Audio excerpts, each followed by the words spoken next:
18వ ward బెత్తలహేంపేటలో ఉన్నటువంటి బాబు జగజ్జీవన్ రావు గారు అంబేద్కర్ యొక్క విగ్రహాలను మరి ఈ ప్రాంతంలో పెట్టి గతంలో ధర్మారావు ఫౌండేషన్ ద్వారాగా ఈ విగ్రహాలను పెట్టడమే కాకుండా ఈ స్థలాన్ని కేటాయించి మరి మంత్రి రామానాయుడు గారు ఏదైతే దళితుల ఆశాజ్యోతి కింద ఉన్నటువంటి మన రామానాయుడు గారు మరి కూడా బాబు జగజ్జీవన్ రావు గారి కార్యక్రమాలు తరచూ చేస్తూ మరి బాబు జగజ్జీవన్ రావు గారి జయంతి కార్యక్రమాలు నిర్వహించే సందర్భంలో మరి ఆయన చూసినప్పుడు కొంత ఇబ్బందికరంగా ఆ షెడ్డు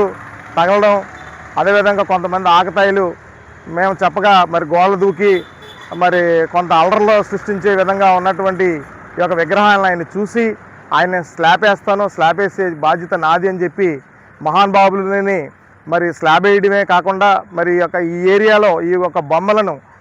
సుందరవందనంగా అందంగా ఒక రాజ్కోట్ లాగా,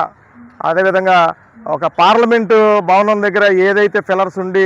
మరి నాయకుల విగ్రహాలు ఎలా ఉంటాయో ఆ విధంగా ఈ ఏరియాని మరి అభివృద్ధి చేసి పెడతానని మరి మాట ఇచ్చిన వెంటనే మరి కొద్ది కాలంలోనే మరి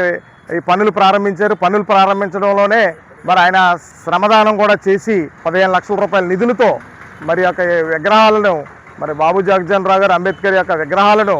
మరి తీర్చిదిద్ది మరి ఈ ప్రాంతానికి ఇంకా విలువలు పెరిగే విధంగా, అలాగే మా పేటలో ఉన్నటువంటి మా పేటకి సంఘానికి కూడా ఒక విలువగల